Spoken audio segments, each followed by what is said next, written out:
Hey guys, it's me JD. Welcome to Ghost Wizard's Workshop. Today we're going to be talking about how to connect three 5mm LEDs the right way and the dangers and the precautions on making one. Now we're going to just show you how to make them. We're not actually going to make it. I'm going to show you how to make it, and then I'm going to give you one that's already made so you know the brief description on how to make one.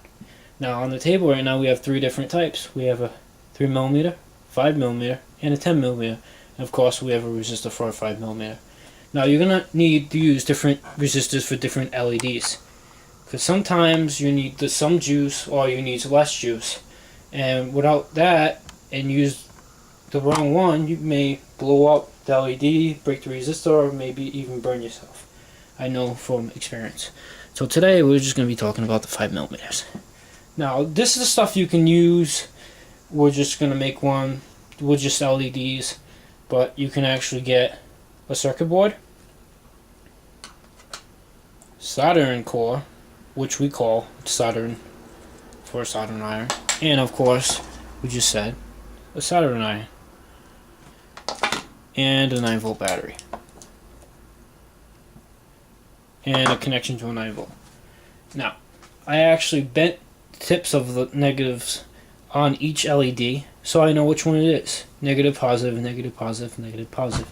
Sometimes I'll actually use permanent marker, which you should not do. I always wipe it off after I'm done because LED tends to get hot, and permanent marker toxic, so it may, you never know, it may burn up or whatever like that. So I've always used, I use it sometimes, but I wash it off. But I always use this. I always, always bend them. So it's been working for me pretty good. So what you want to do is you want to do it in verses. You want to do positive, negative, positive, negative, positive, negative, just the way it is. So if you do positive, negative, negative, positive, it may not work the right way. So that's how you connect LEDs to the positive and negatives. And of course, you take the resistor, and you take the resistor on the positive, and you solder it. You gotta solder it good so it connects. And then after I solder it, I'll actually bend the negative side because the resistor's already soldered on the positive side. So of course I'm not really gonna mess up on that one. So I'll actually bend this side so I can actually get the negative part of the 9-volt battery connector and solder that too on there. So it would look like this we have right here. I'm going to zoom it up for you guys so you can see it. Now this I like these right here. These are very good. I use them for testing. I test a lot of LEDs, so I use it for testing. It's a lot easier what I've been doing. The way I've been doing it was, big pain. So what I'll do is do this. That's the positive side, and I have a black side for the negative. I'll put the negative side in. See, it's not on yet because the battery's not on. So now I'm gonna connect the battery, 9-volt battery. Now sometimes when you connect the battery, it works, but see, the battery, I have a connector on the other side of the battery. A connector just like, I'll show you, just like this. I have this, a 9-volt battery connector. What I'll do is I'll connect a resistor to the tip of this, and then I'll connect the red part to this positive side, sorry, and I'll connect the black to the negative. Now the battery's plugged in. I'm going to show you guys. I'll just like this, and see, it's very, very easy. But you gotta watch out. See what I did? Did that to show you guys. If you're always touching each side, it won't hurt. It may zap you, but you don't want to do it because it can mess the battery up. That's one of the reasons why I want to talk to you about today is the battery. The battery can be drained pretty easy. These are cheap batteries, but you want to do every battery, then you're gonna be wasting your time. You'll be spending money on batteries every single day, because I have. So you learn from your mistakes, and like I have learned from my mistakes. Right now I'm plugging in a battery that has less juice in it, and I'll show you the difference. Now see that? That's what happens when you have a less battery power. And you can't tell. Shut the lights off. See, this battery, I don't know if you can tell, it's not as bright. See one, see them kind of glowing. One's kind of dimming off when I'm moving it, and the two are glowing. Now what I'll do is I'll plug the other battery in.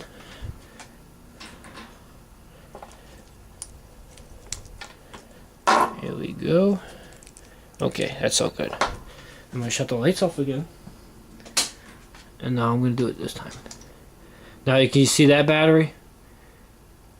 No dim on any of them. So, yeah, it's very, very good, you know. You gotta use the right equipment, use the right battery voltage, and you can't, you know, if you mess around with it, you know, you're gonna spend a lot of money on batteries and LEDs. But this is how I learned, and this is how you connect the LEDs together. And this is what we do in Ghost Wizard's Workshop.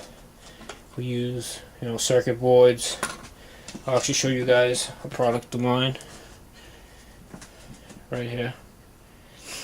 It's a nice product, you know. I gotta, you know, do some more work on it, but I'll actually show you guys. Brief description of it. And there we go. So see, look at that. Turn the lights off. Hold on one second. See, that's a dim battery. That's what I was talking about. Right, this is a good battery. I'll show it to you.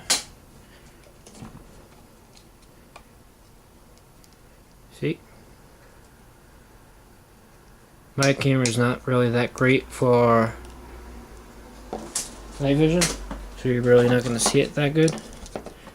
But these are what I make these. I'll show you the other one I made. This is one of the big ones I make. This one's nice. It's actually a tripod. Made a tripod, but I actually made a little box on the top of it. And the back is the battery connector. No switch. And guys, I'll show you. Oh, there's already a battery in it. So I'm just going to plug it in. And I'll show you with the lights off. Pretty nifty, you know. Actually, right now I can see red because they actually got red bulbs inside them. Some infrared lights have red bulbs inside them, built inside them. The 10mm do, I know, and the 5mm I know they do too. But you have to buy the different ones. 10mm, the regular ones, already have them built inside them. So this is what I make, and the LEDs I have, and I make them too. But we try very hard to make people happy and work to make ghost hunting equipment. So basically, I wanted to teach you guys how to, you know, make LEDs the right way, and, you know, make every team successful, and anybody can do it. I know people, you know, make the LEDs and sell them for a lot of money, but you don't need to do that. You know, everybody can make their own. It's just very simple. And I'll show you a tutorial, my next tutorial, on how to build one on a circuit board. Some circuit boards are good, some are weird. Like these, you can't just put the LEDs on because they have connections all over. See, it's all metal. They all connect. So if you put the LEDs together and put them in there, it's probably not going to work that good. I'll show you that, and I'll show you the regular circuit boards, which are the ones I really like.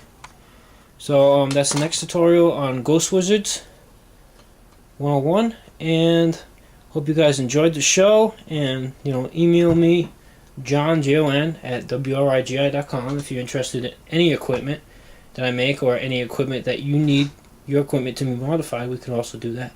Or you can go to wrigi.com for information and live chat. We're going to be having a raffle tomorrow, so stay tuned to that. Maybe you guys can come and hopefully win. So good luck. But thank you for the tutorial, and I'll talk to you guys later. Thanks for watching.